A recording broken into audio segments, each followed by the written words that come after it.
From the combined crew of blindandroidusers.com and accessibleandroid.com, it's time for your favorite Android podcast. Kick back now and enjoy another fine episode from these fanboys and gals as they navigate Android from a blindness perspective. And now, here's your crew. Hello, everyone, and welcome to episode 233 of the Blind Android Users Podcast. We're recording today, Saturday, May 24th, 2025. I'm Warren Carr, hiding in the state of Washington. And I'm John Dyer, coming to you from Virginia. Thank you, Juan, from Lebanon. And it's Salih Kunduz talking to you from Samsun, Turkey. We welcome you to episode 233. Coming up in this episode, in Android Basics, we have the QPR1, that's Android 16 QPR1 Beta 1. In our spotlight, we focus on Google I/O 2025.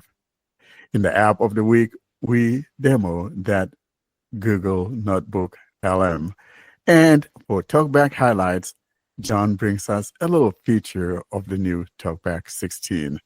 That's what we have coming up in this episode. Let's do a world check being here.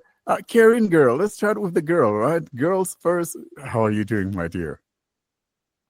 Hello, I'm doing well. Everything is well here. Actually, this week I received the One UI 7 finally on my device, and with all of its bugs, of course.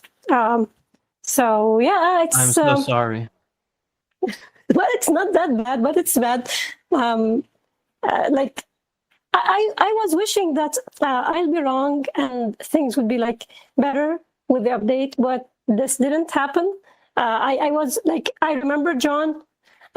Whenever I saw one of the bugs, I was like, John said that before.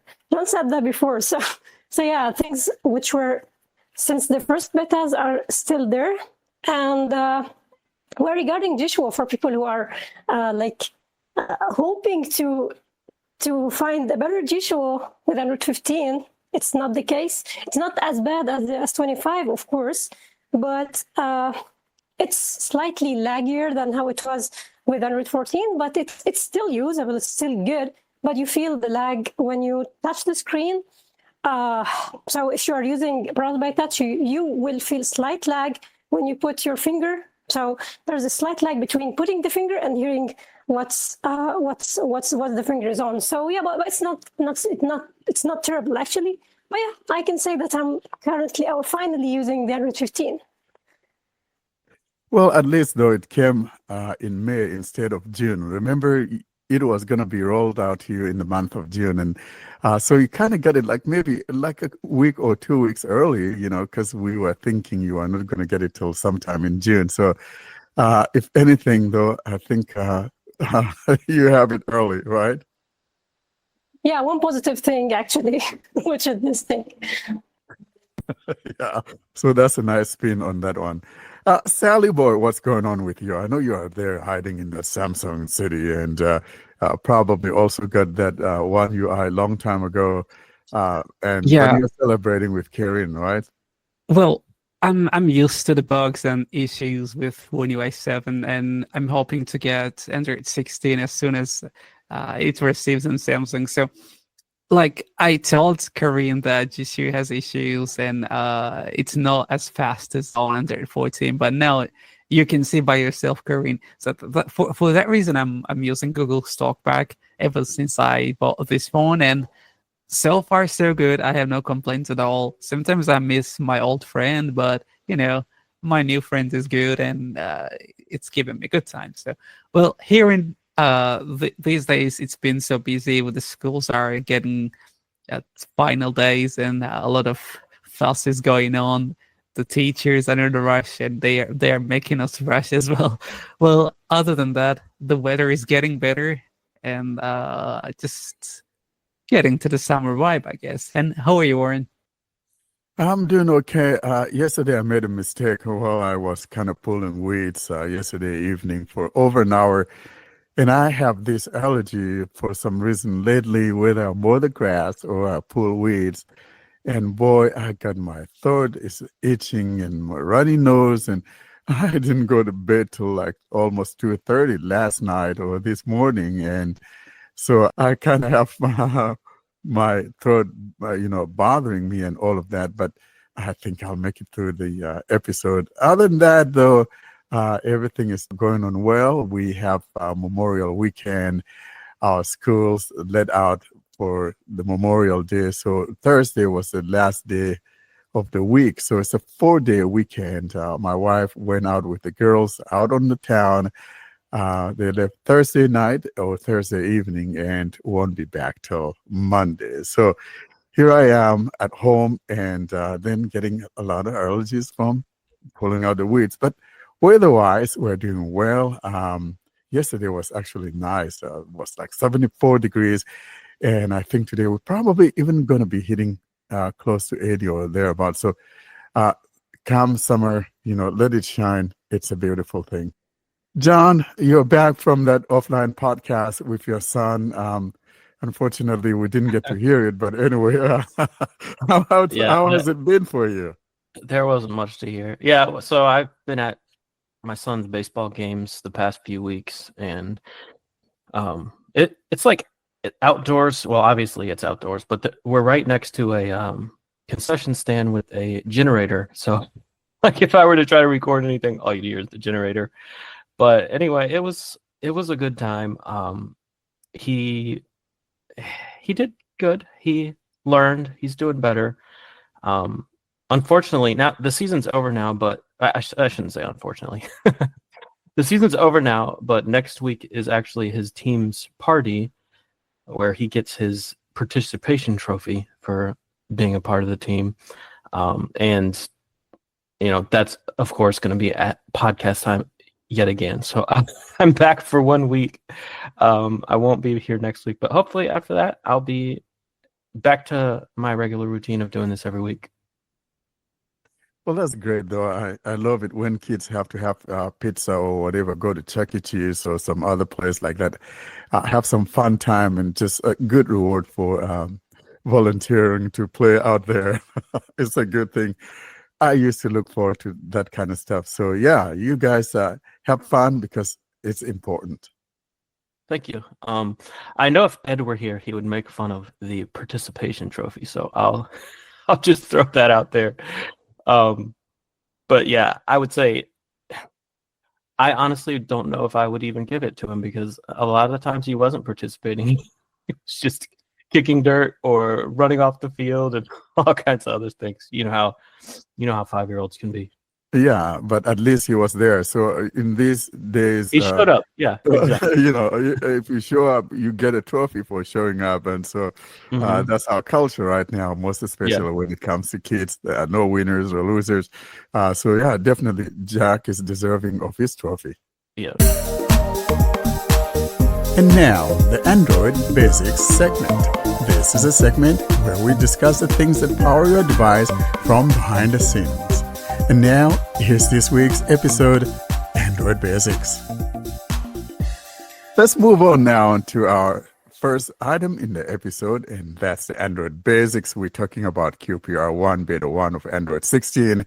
That thing dropped on Tuesday, didn't it? Was it Tuesday? I think it was after the keynote and all of that. I/O. Yeah, during Google I/O. And I was not looking forward to it because I thought, though, that I'll be getting the stable version of Android 16 first. But of course, they did it like what they did last year. The QPR preceded the stable version.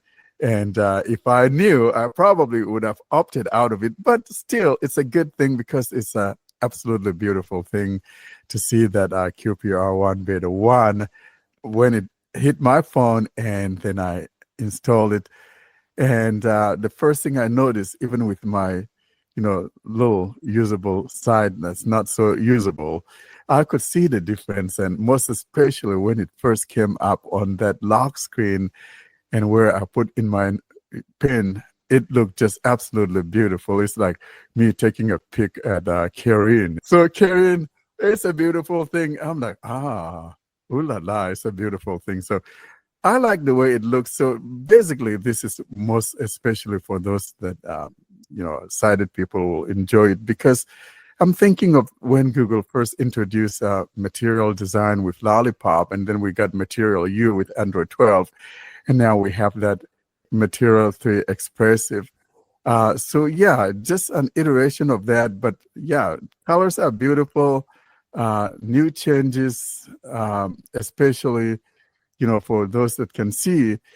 For those of us who are blind, however, I thought I kind of saw something, John, and you may confirm this or not, but I noticed some oddity going on in the like the app info, for example. So if you go to an app info of any app, so you go to that app info, and those three buttons at the top, like archive, uninstall, and force stop, for some reason, if you touch it, it just says button. The labels are below the buttons itself. So I don't know if that was just at my end, even though I tried to reset to be sure. I did a factory reset after I updated, but I noticed that. But did you observe that, John, or you haven't checked that to see if that's the problem, or if it's just at my end?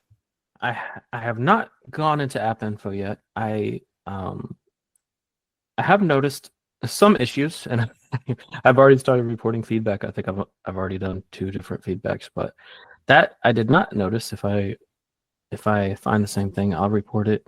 I mean, it should be labeled. I don't like the fact that when they have a button and text separate items, like it should be one item, but at the very least, if there are 2 items, at least have it labeled, right? So yeah, I'll definitely be reporting that if it shows up on my phone.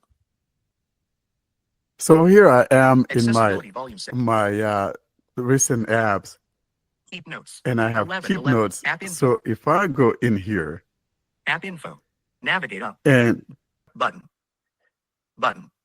now, so if you're a swiper, if you just swipe, Button. all you hear is a button, Button. Button. but below each of these, Notifications. Off. you have Permissions. the Notifications. Off. Button. Button. Archive. so see, I move my finger down below the first one, Uninstall. and I move my finger down below the second one and the third one. Force stop. But if I just Button. touch, Button. Button. there we go. So Yeah. it's kind of really odd, and I hope it's just at my end, though, because it's not very good if that's what it is, and I hope they I'm fix it. sure it's not just at your end. They do this stuff all the time. Like, I don't mind that there are issues like this, because when you're redesigning a UI, you're gonna miss things.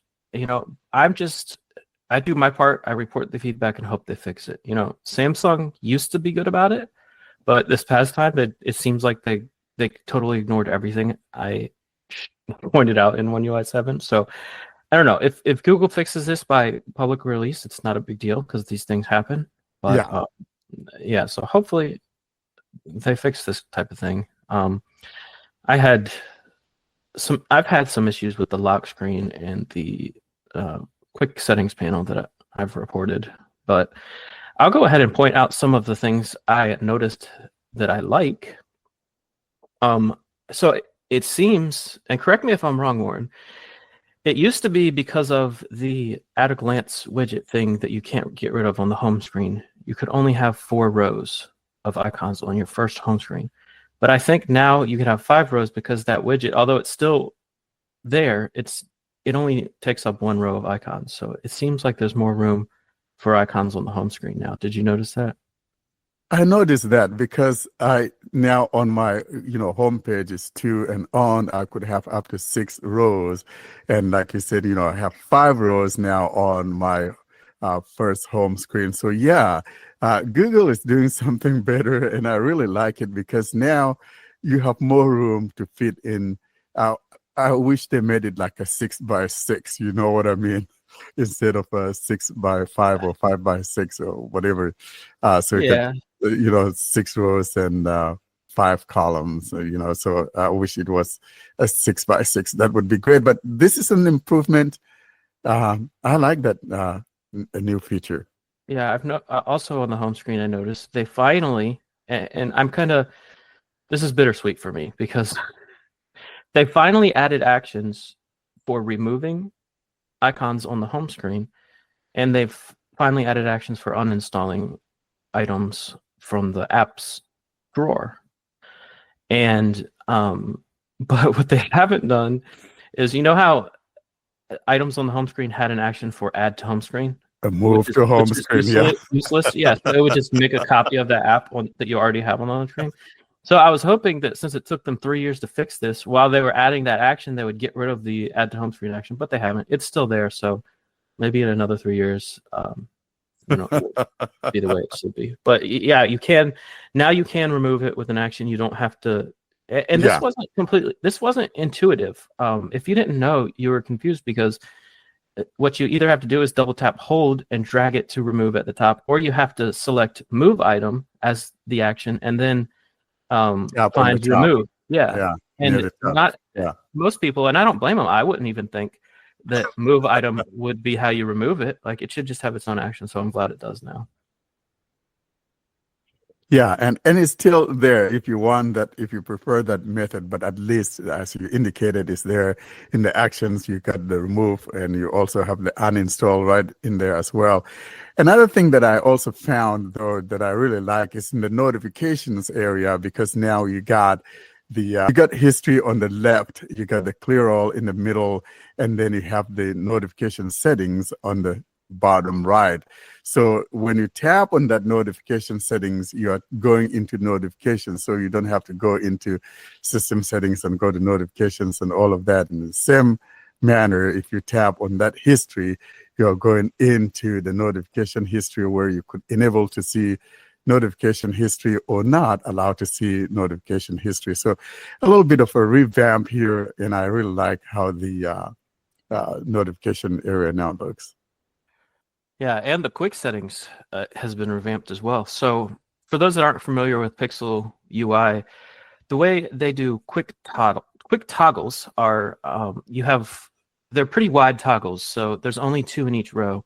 So when you bring up the notifications, there's 2 rows of 2 tiles. So you have 4 tiles on your notification shade. And then when you expand to the quick settings, it doubles it so that you have 8, 4 rows of 2. And of course, if you have more than that, you can go through the pages. But what they've done now is in the customization, you can choose to adjust the size of any quick settings tile to make it half as wide. So what that means now, and you don't have to do it to all of them, you can pick and choose which ones you want to be larger and which ones you want to be smaller. So now you can have up to 8 on your notification shade. So you could have 2 rows of 4 if you wanted to, and then you could have 16 per page if you wanted to of notifications, or not notifications, on the quick settings panel itself. So it's a lot more customizable because not only can you rearrange them, but you can change the size of them. And also, while you are adding them to the quick settings, while you're adding the tiles to the quick settings, a nice touch they've added is that now they're categorized. So instead of just being like this big clump of quick settings tiles and having to go through with them all, there's headings. So there's like tools, there's accessibility, there's display, there's system settings. So they're all organized. And that at the bottom of the list, of course, is third-party apps. And then they're all grouped together. And when you do add a tile to quick settings, it actually stays it down in the list of quick settings. It just shows it dimmed and says already added to quick settings. So even when you add, so everything stays where it is in the list of quick settings. It doesn't get all mixed up, and it's a much more organized list. It's much more easier to find what you're looking for when you want to add it. Yeah. I like what we have. Of course, like we've indicated, there's some issues here and there and all of that. And then, of course, you notice that they have new sounds and all of that. And for those of you guys who like sounds, got different new sounds, just like One UI 7 for Samsung has new sounds. We also have new sounds here in that QPR Beta 1 or QPR1 Beta 1. So, yeah, And speaking of sound, I noticed, and I really like this. The media, there's more steps to the media volume now. So it used to only have 15 steps, meaning that when you would adjust it, it would adjust it by like either 6 or 7% each time you adjusted it. But now there's 25 steps. So it goes by 4% at a time. So there's more granular control over the volume level, which I think is a good thing. Of course, I don't know why they didn't do it to the accessibility volume as well. The accessibility volume still has only 15 steps, but the media volume you have more granular control over, which I like. And I mean, they've added haptics too. A lot of different haptics that I haven't noticed, like when you turn on and off tiles. Of course, if you have haptics turned on Talkback, you already get this sort of thing. But just nice touches like when you slide the brightness slider, so you double tap and hold, and you're sliding it, you feel it vibrate as it's moving, and like as it's getting brighter, it vibrates more. Same when you're adjusting your volume. If you press and hold the volume key to raise the volume, like you can feel the vibrations getting heavier as the volume is going up. So it's nice little touches like that I think make it a great experience, honestly, as long as they can get rid of some of these bugs. Yeah, no, definitely vibrations are a whole lot better now than they used to be. So yeah, we really got some good stuff in here. But like I said, most of it is, visual.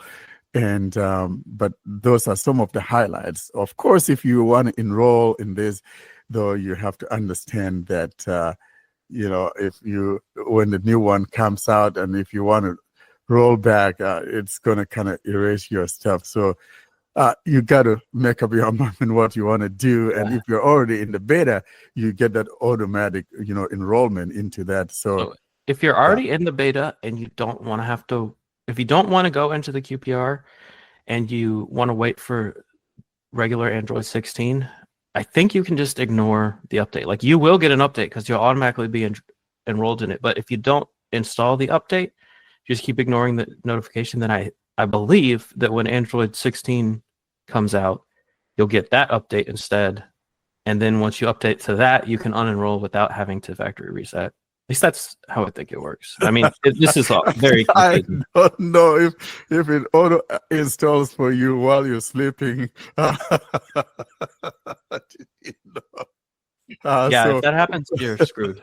But yeah, But I know you can't unenroll, because if you unenroll, it'll send you like Android 15 to like if you go unenroll from the QPR that you've automatically been enrolled into, it will say, oh, you must want to go back to Android 15. So it'll send you Android 15 and wipe your device when you update to it. So your best chance is to ignore it and hope it doesn't install.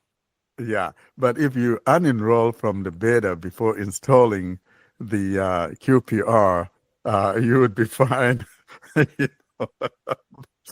But actually, I don't mind the QPR because it's like a feature drop. We start the feature drop. The next one is going to be in September. So yeah. So it's what not I have bad. to say, Warren, about this whole QPR business? I think because of people like you that were up in arms about, why am I getting my Pixel before I'm getting the new version of Android? I was pissed. What I think they've done is, I think they've been like, since these people are so concerned about what version of Android they're running, we're just going to call 15 QPR3 Android 16.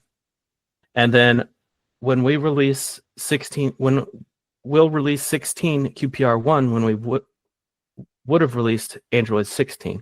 And that's what it feels like, because all this new redesign and all these new features, it feels like a new version of Android. It does not feel like a feature drop. So I feel like they've just been like, well, what's in the name? We'll just say this version is Android 16. Because really, I mean, they've never promised a certain amount of updates. They've only promised years. So like, if they decide to like only release a new version of Android every 2 years, people would start throwing a big fit. Even if they release like 7 QPRs between each version of Android, because people are like all about like what number version they have. So I think they just did that to cater to people. Really good. So that's what we have for the QPR if you're interested, you can enroll in it. And if you're not, then just wait for the final release of Android 16 sometime in June. You know, Ed and I already lost to it because we thought they were going to release it in May during Google I/O, but no, we were wrong. So it's going to be in June.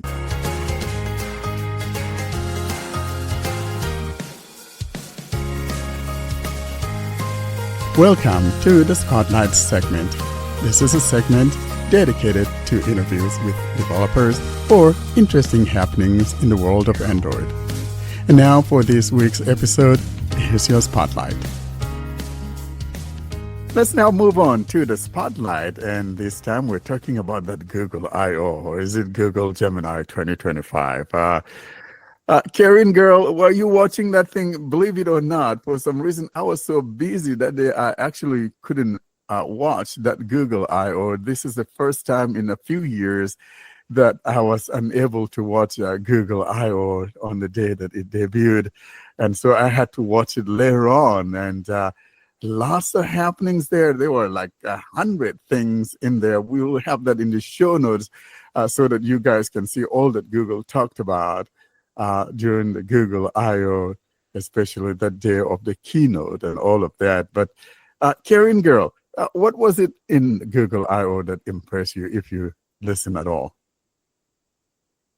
Well, I usually don't listen to or don't watch it live. I usually wait and then check the media coverage, or the website's actually coverage of the I/O. Actually, this is not only with I/O. This is with every other event.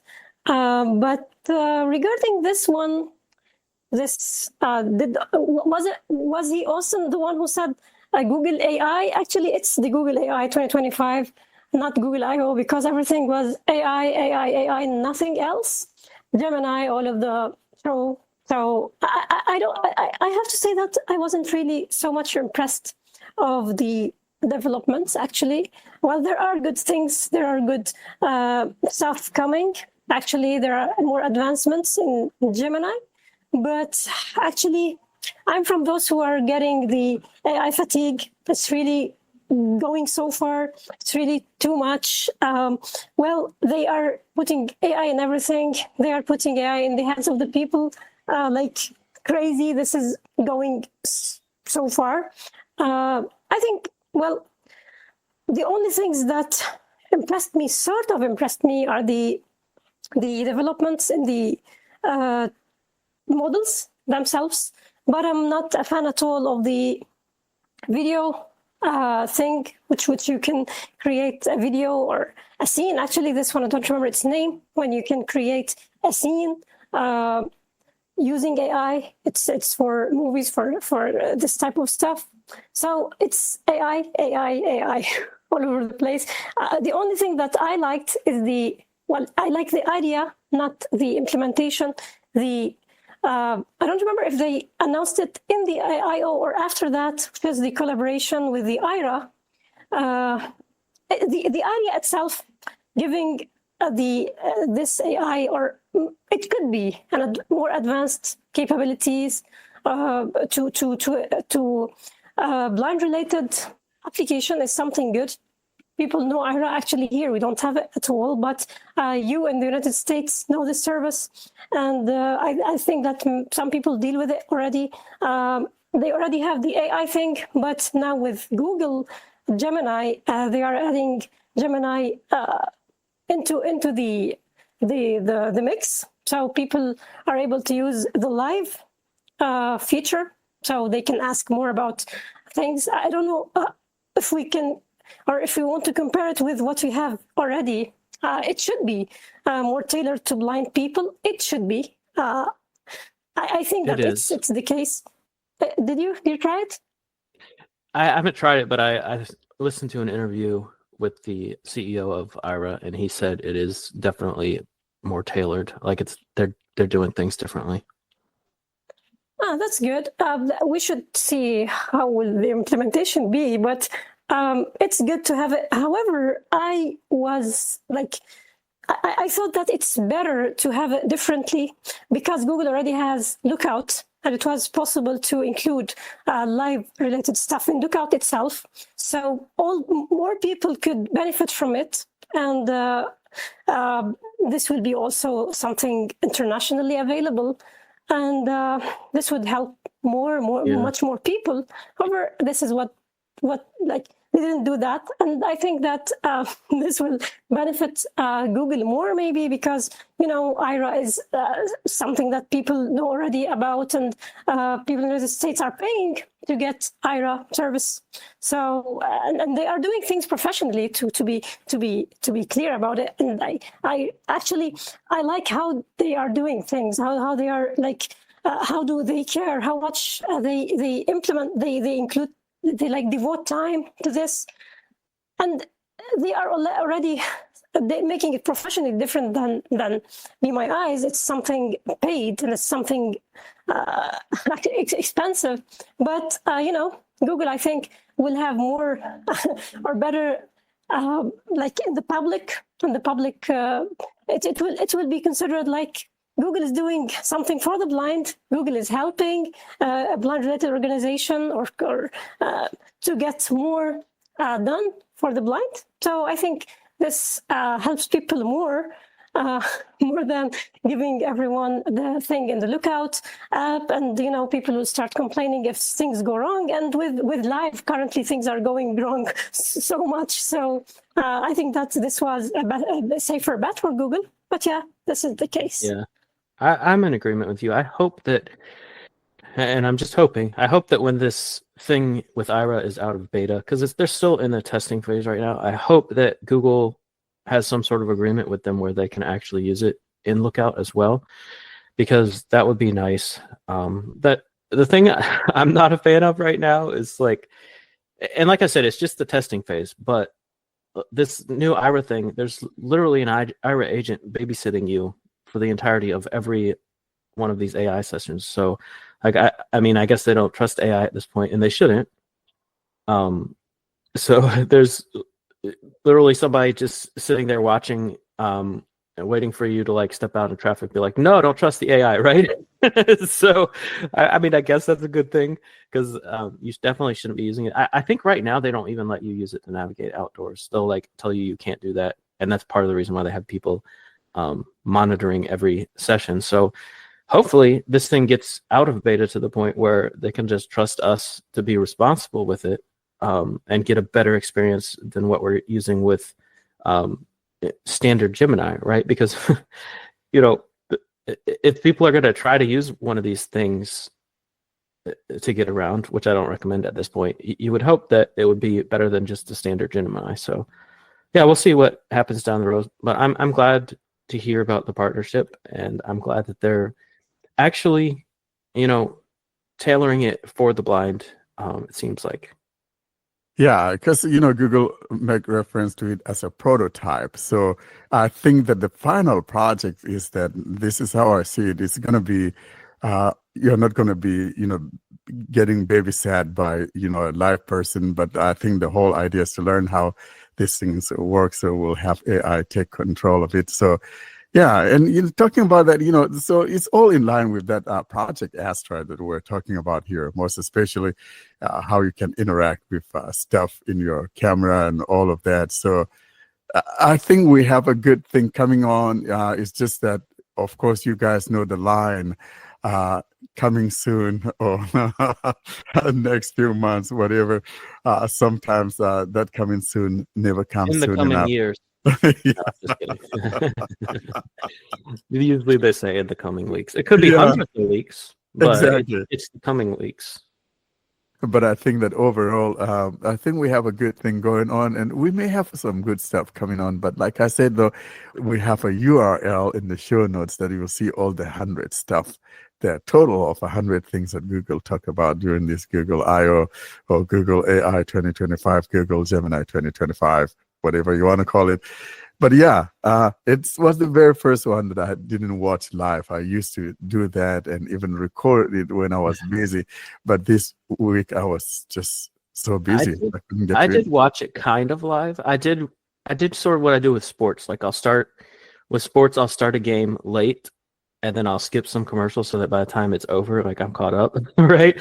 I started late, but just listened to 2x, and then like when I got caught up, it just went back down to 1x, and so I did listen to the whole thing, but it didn't take 2 hours, thank goodness. It was so something I was excited about that I wanted to bring up is when they were talking about the Android XR. Is that what it's called? Android XR? Yeah. They were talking about the types of devices that they're going to have. They're going to have 3 types of devices: the full-blown like VR AR headset thing. Then they're going to have glasses but the glasses have an optional display, so you're going to be able to have glasses with a tiny display or glasses with no display. And I was so happy to hear that there was going to be glasses with no display, because that means it's going to be accessible, right? If we don't have to depend on a display, assuming the app that connects it is accessible, which, who knows how those things are going to go. Probably powered by Gemini. But, yeah.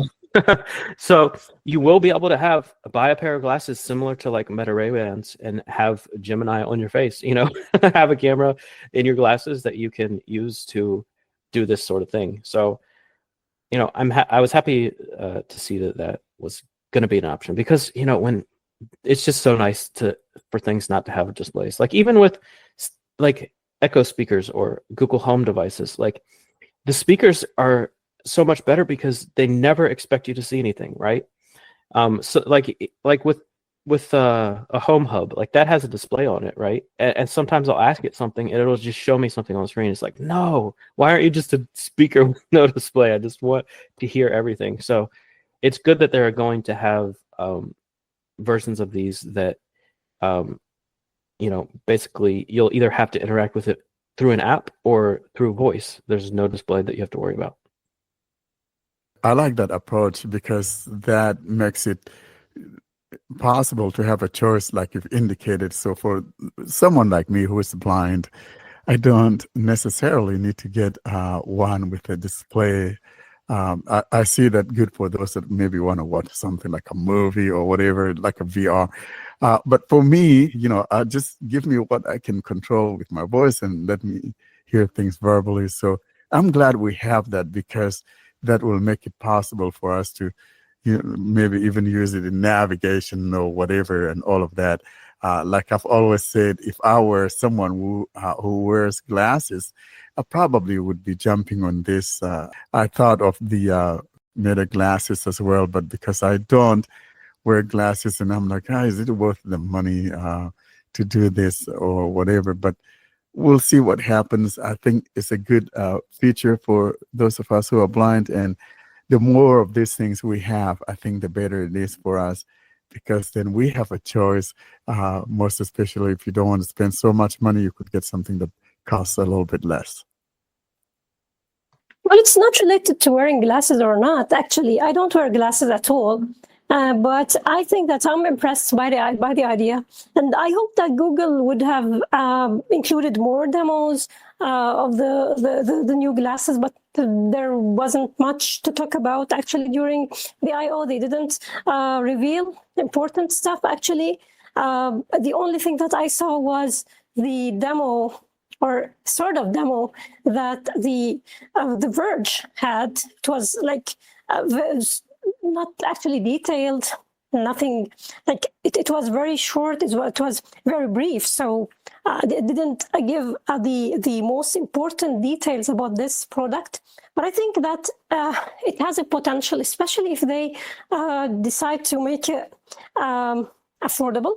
So you see the Meta glasses, and because of their affordability, people are able to buy them, are able to use them. I was about to purchase one, but then I decided not to go with it because of the limitations and because of the Meta AI itself, which is, I think it can't be compared to Gemini. So Gemini is capable of offering more useful stuff compared to what Meta AI gives.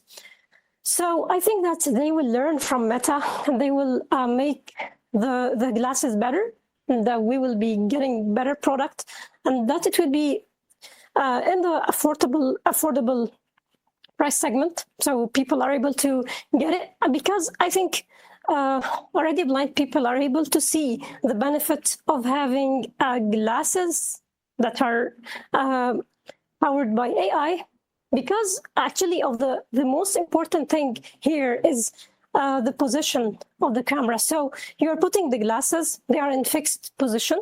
So this means that as a blind person, you are able to get your camera pointing better than if you are using the telephone, if you are using your mobile phone. Some people would have more difficulty in pointing the camera and keeping the camera stable and stuff. So I think the positioning is what makes this type of product useful, and what makes us like anticipate this product so much. So I think Google is able to do something really good. So I hope that they will do it, and that we will be getting something good for blind people. So I hope so. Yeah, and the added benefit of, like you mentioned, the camera is going to be pointing where you're looking all the time, but also you'll have both hands free. And I mean that's kind of a big deal if you're doing like certain things, like you're going through like a document or something, and or even like counting money. Like when I count money, I'm like, I have to like, I'm shuffling things around, like that sort of thing. It'd be so nice to just like hold one bill out in front of it. Obviously, Jim and I can't do this right now, but you know, I'm just looking down the road. Just to have both hands free while you're doing this sort of thing, it would be awesome. And just like, I don't wear actual glasses either, but I do wear sunglasses when I go outside, and like just to be able to like for example, while I've been at these baseball games, you know, I'm just sitting here basically listening to a generator, right? I hear people yelling. I could tell when Jack's up because I hear him say, "Go Jack," right? But I don't know really much of anything, and just to be able to say, "Hey Gemini, tell me what you see," or something, you know, any description would be better than the experience that I'm getting, right? So, and obviously I could do that with my phone, but it's kind of weird to pull out my phone and be pointing it around and stuff. But it's just having it there already, you know, where you're already facing, and just to be able to like use the wake word and ask it to describe something to you. I think that's gonna be really cool. That's gonna be something I'm gonna want to use a lot. No question at all. You guys actually just described it right, because as you said, Karine, there are blind folks that have difficulty, spatial whatever awareness, especially using the phone camera and all of that.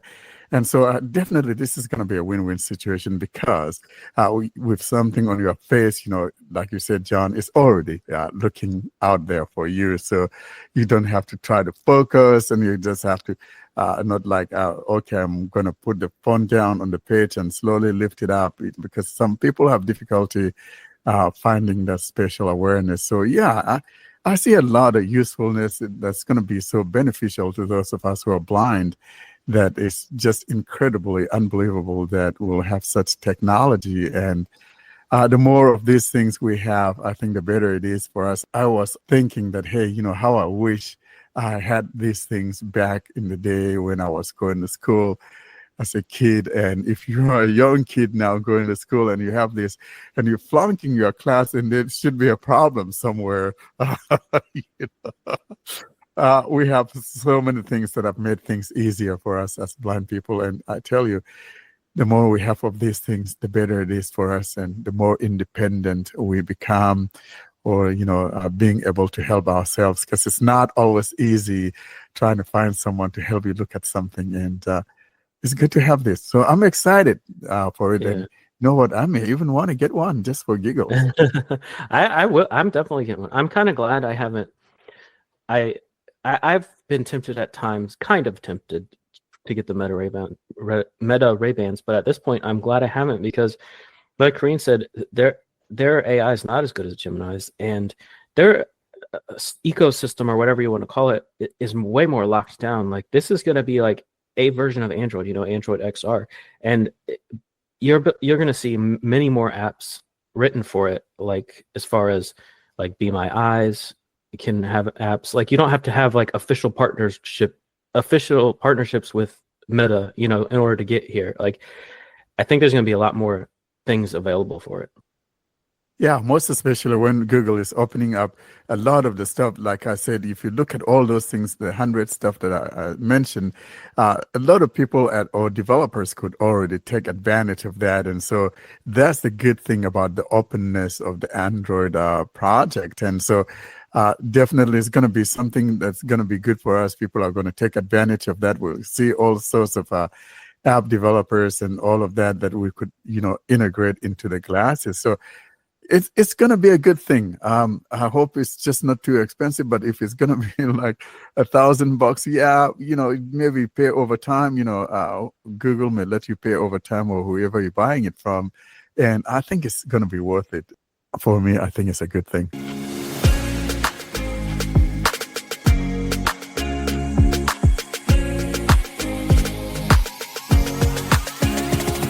Up next is the App of the Week segment. This is a segment dedicated to app demonstrations. Should you have an app that you would like to demonstrate for our listeners, feel free to send us the recording of such an app demo to contact us at blindandroidusers.com. And now for this week's episode, here's your App of the Week.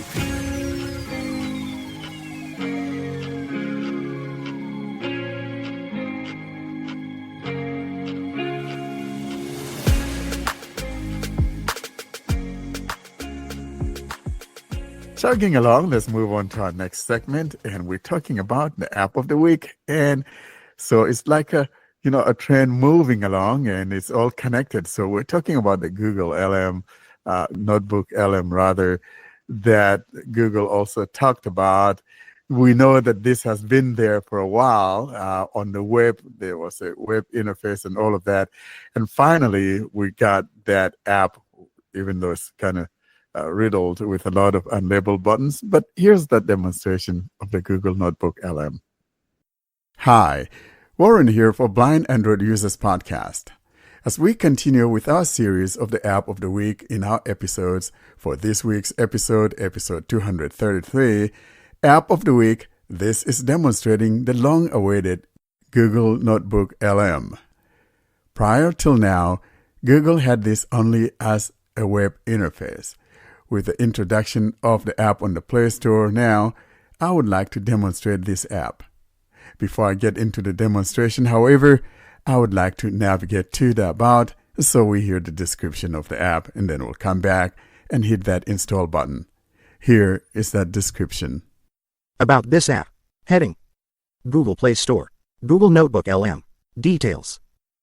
Understand anything with a personalized AI research assistant. Turn complexity into clarity with Notebook LM, your brain's new best friend. Join the millions of students, creators, researchers, professionals, CEOs, and more who are saving time, getting stuff done, and learning in new ways. Notebook LM blew our mind. Hard fork. One of the most compelling and completely flabbergasting demonstrations of AI's potential yet. The Wall Street Journal. Now, with the Notebook LM app, you can create and access notebooks, ask questions whenever you think of them, and listen to your podcast-style audio overviews on the go with background playback and offline support. Books upload sources. Upload all your long and complex PDFs, websites, YouTube videos, or text into a notebook. Speech balloon insights you can trust. Notebook LM becomes an expert on your sources, summarizing them and making interesting connections. Then, you can ask it questions about, well, anything, and you can trust the answers, since your sources are cited inline. Headphone learn on your terms. Long blocks of text not your preferred way to learn. Transform what you uploaded into something more your speed, like a podcast-style audio discussion with two engaging AI hosts. You can even join the show to ask questions or steer the conversation in a different direction. App info. Version: the 15th of May 2025.759320829. Updated on May 16, 2025. Downloads: 100,000 plus downloads. Download size: 18.85 megabytes. Required OS: Android 10 and up. Offered by Google LLC. And that's both the description of the app and the app history. I'll now navigate my way to the installation page. Play Store. About this app. Install button. Verified by Play Protect. Pending. Navigate up button. Google Notebook LM. 0%. 33%. 100%. Installing. Shortcut to Notebook LM added on home screen. We're done with the installation, and we're told that the shortcut has been added to the home screen. And by the way, for today's demonstration, I'm utilizing my Galaxy S23 Plus running Android 15 that is based on One UI 7. I'll now tap on that open and let's get started. Open button. NotebookLM. Listen and learn. On the go, turn your sources into engaging audio discussions with one click. That's what we heard when we first opened up the app. And let's go through the user interface and see what we have here in the way of buttons or any other controls that we may find and where these are located. Starting from the top, as I always do, I'm going to start with the top left, see if I find anything out there. Putting my finger on the top left corner, I don't hear anything, although visually though, I can see some writing up there. Moving my finger to the right, I don't seem to find anything there either, so I'll move my finger down and toward the middle of the phone. Listen and learn. On the go, turn your sources into engaging audio discussions with one click. Window. That's what we heard when we launched the app. And now at the very bottom, there's a big button. Get started button. It's the Get Started button. I'll tap. Signed in as Warren Carr. The first thing we heard is talking about our account, and that's found there on the top right corner of the app. And now below that, starting from the left, we have some tabs that are simply called buttons. Here's what we got. Selected. Recent button. We got Recent, moving right. Shared button. Next. Title button. Next. Downloaded button. And downloaded. In other words, items that you have downloaded. Now, moving down, we come across some samples. Hot beverage. Mugifier documents. 6 sources, November 28, 2023. And to the right of that is an unlabeled button. Believe it or not, Google did not label these things. And you'll have to rely on your Talkback or whatever screen reader to find the labeling. And to the right of that is the play button. Detected icon. Play. That's what we have there. Now, at the very bottom, we have another button. Create new button. Create new. In other words, if you tap here, you'll be creating your own or uploading your own files and things of that nature. Before we get to that creating new, though, why don't we look at a little sample by tapping on this one up here? Hot beverage. Mugifier documents. 6 sources, November 28, 2023. If I simply tap on it, Mugifier documents. Button. Detected icon. Back. we're on the back button on the top left corner. And below that, Mugifier documents. Heading. and moving on down. NotebookLM can be inaccurate, so double-check. These texts provide a multifaceted view of a Mugifier, a novel device designed to transform everyday objects into functional drinkware. They include an official announcement highlighting its features and the company behind. I just stopped the reading.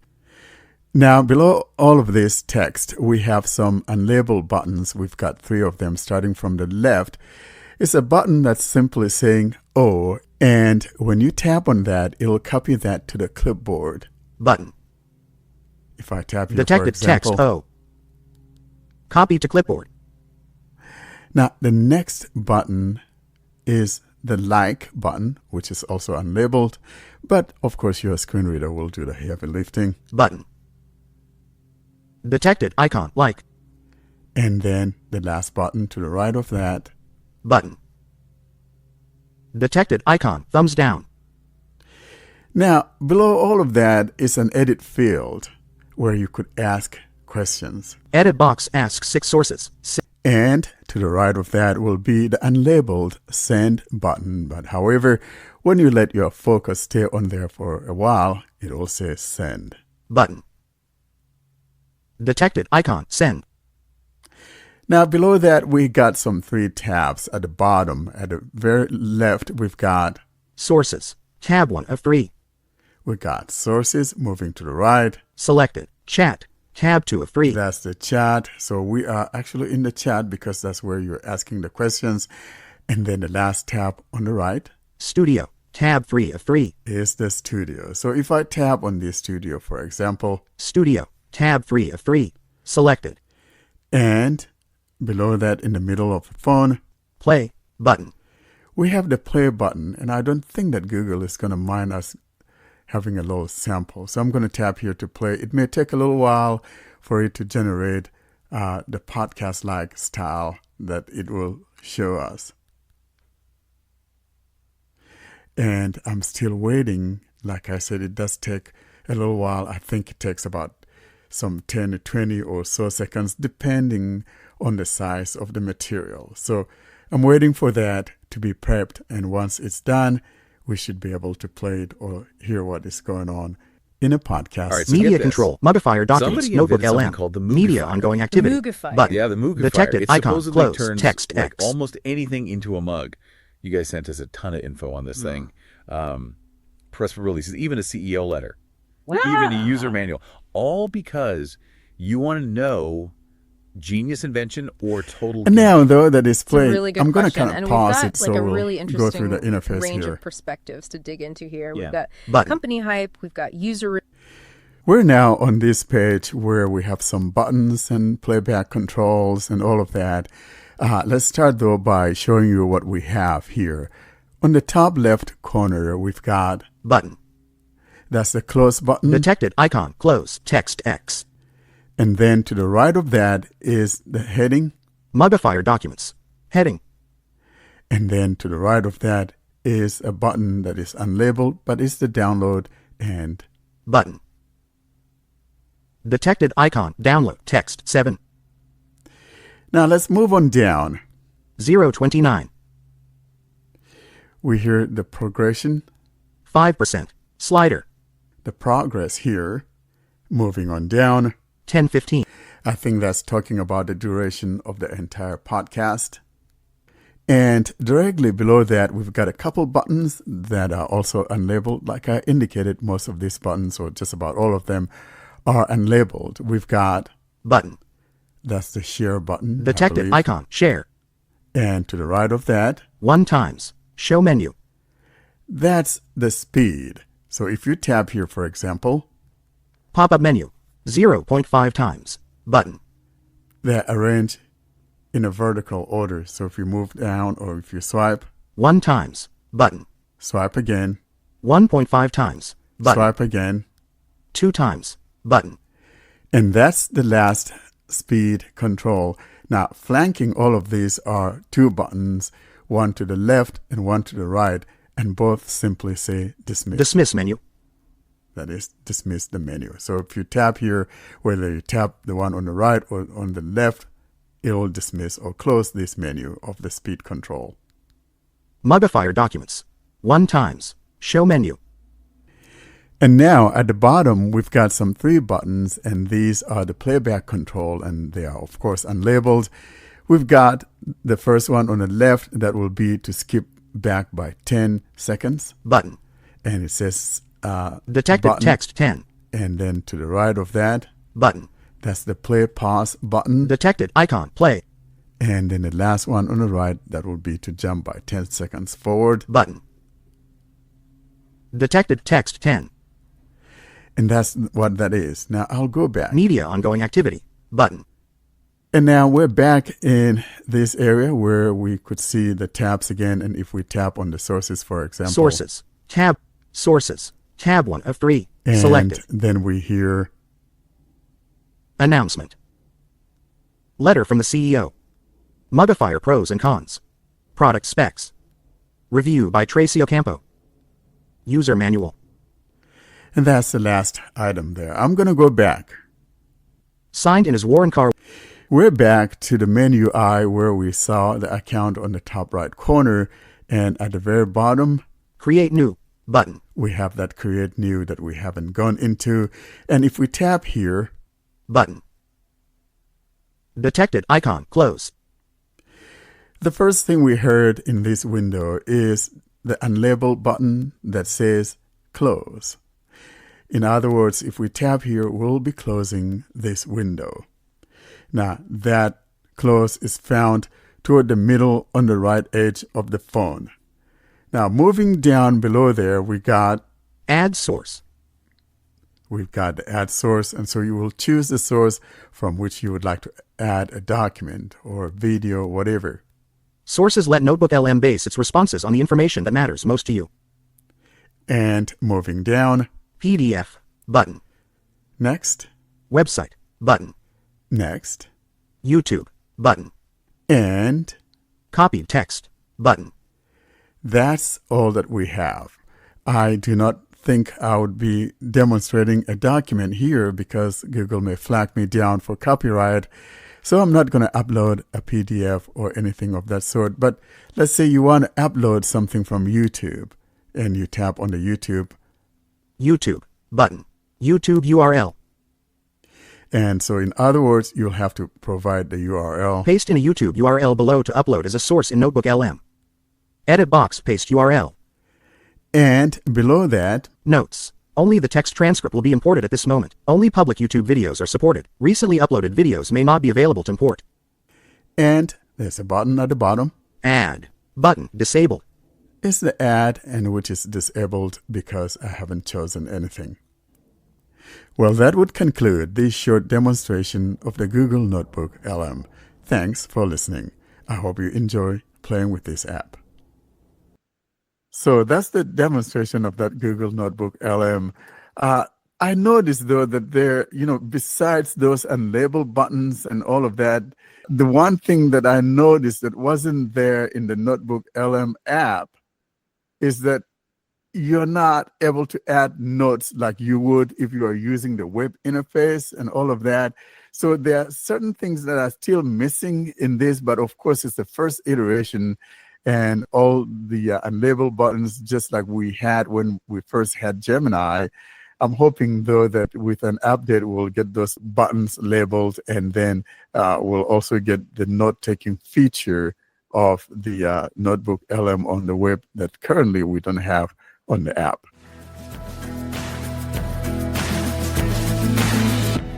And now, for the faithfuls, this is a native Android screen reader segment simply referred to as Talkback Highlights. This is where some new feature or new happening with Talkback is featured. And now, here's your newest Talkback highlight.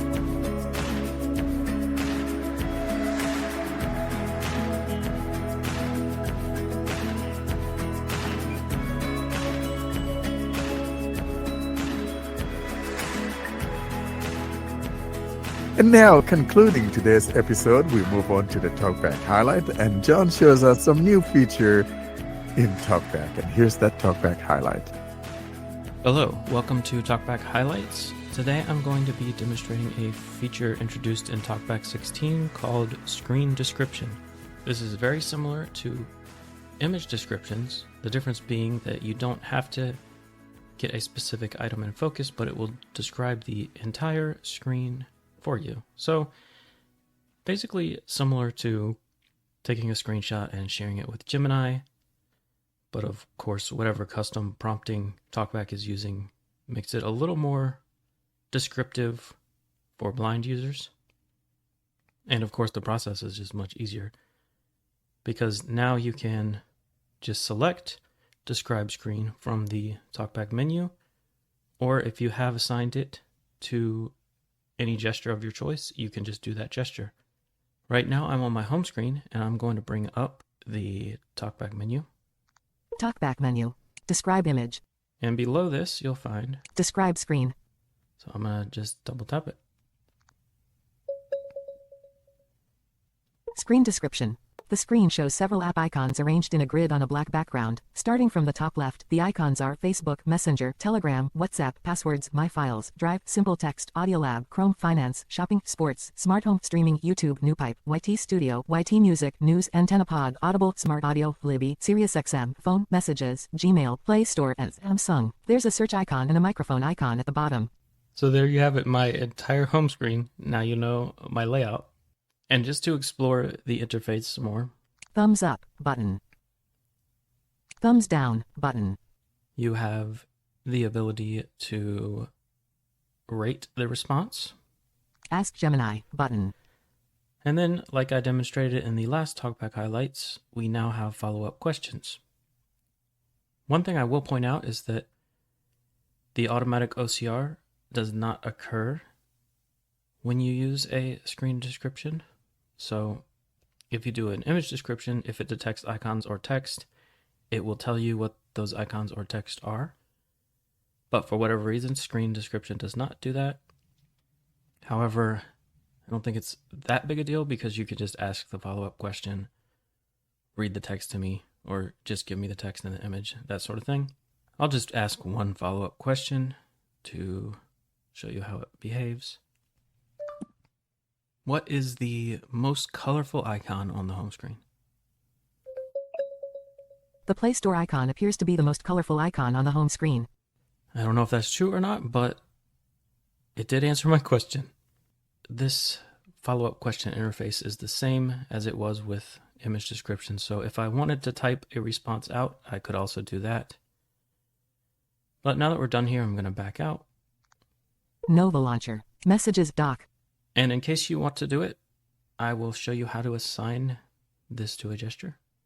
Talkback menu. Describe image. I've gone to the Talkback menu and I'm going to find Talkback settings. Describe screen. Spoken language. Audio ducking off. Talkback settings. Talkback settings. Navigate up button. Now I'm going to go down to the controls heading. Audio heading. Controls heading. And I'm going to find customize gestures. Customize focus. Customize gestures. Customize gestures. Navigate up button. Now I'm just going to select a random gesture. This is not what I would actually customize. Swipe up. Move focus backward or reading control up. I don't recommend changing simple swipe gestures, but you can. That's the beauty of Talkback. Swipe up. Checked. Move focus backward or reading control up. Now I'm just going to scroll all the way to the bottom.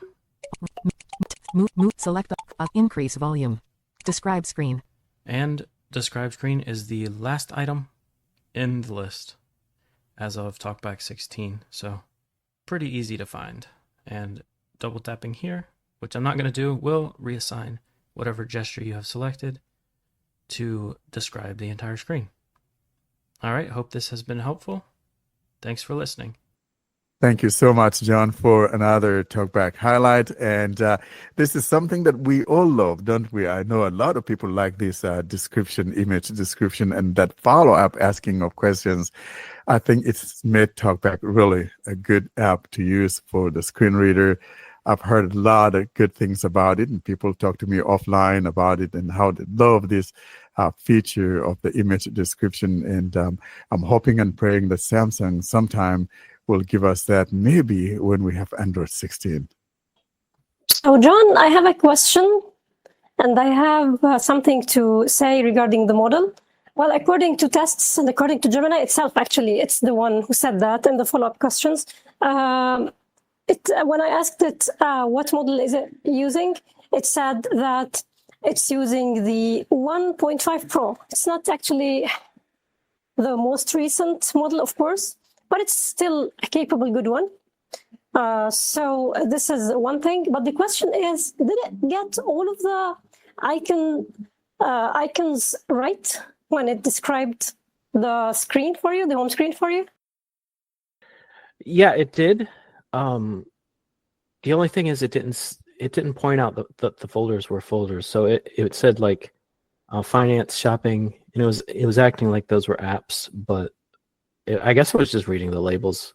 I think I had the labels shown, so that's why.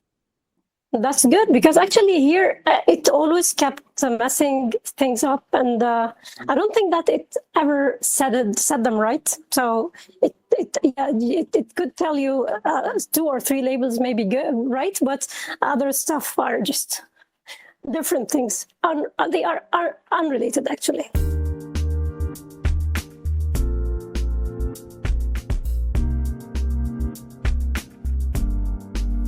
All good things must end. Thus, it's curtain drawing time, bringing us to the close of this week's episode.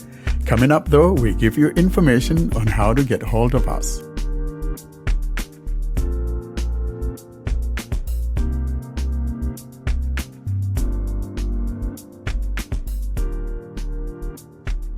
Well, with all of that, we come to the end of this week's episode, and thank you so much for listening. John is standing by to give you information on how to get hold of us. And here's John to give you information on how to get hold of us. To contact us, simply send an email to contactus@blindandroidusers.com. If you'd prefer, you can leave a voicemail by calling +1 307 202 9797. You can join our mailing list by sending a blank email to blindandroidusers plus subscribe @groups.io. You can join our Facebook and Telegram groups or subscribe to our YouTube channel using the links in the podcast show notes or YouTube video description. And you can find all of this information and more at our website, blindandroidusers.com.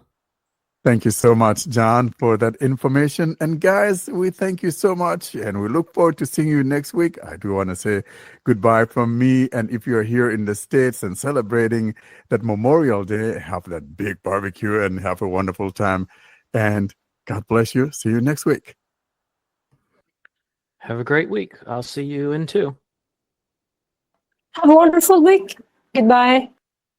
Have a great week, guys. Goodbye.